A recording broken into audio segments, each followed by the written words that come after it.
May expiration ba ang engine oil?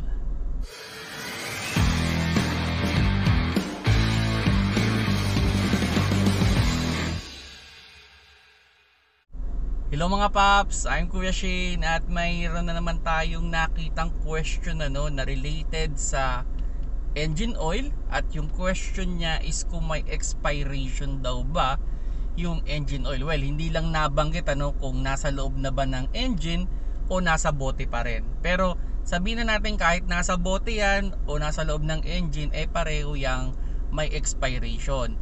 Mas matagal lang ang lifespan niya kung siya ay nasa loob ng bottle. Kasi nga, hindi naman siya exposed sa mga contaminant. Nandun lang talaga siya.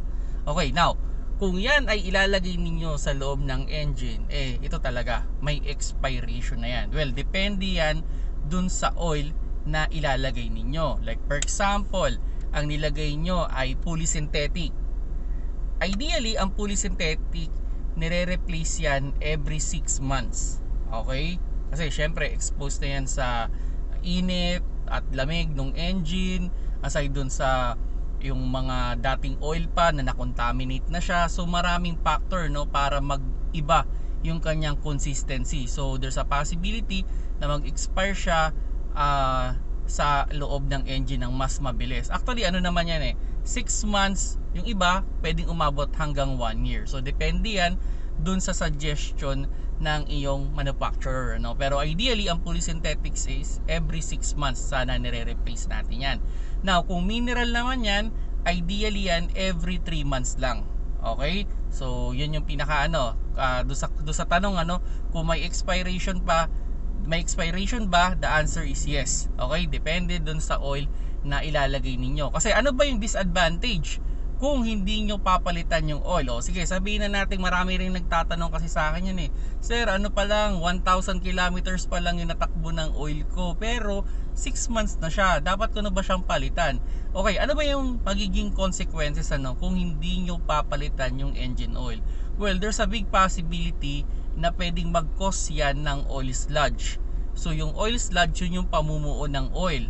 So pag namuo yung oil natin, pwedeng maglag yan dun sa mga dinadaanan ng oil, then eventually pwedeng hindi na malubricate yung mga component natin, pwedeng tumaas yung kanyang wear and tear, or worse, mag-overheat siya.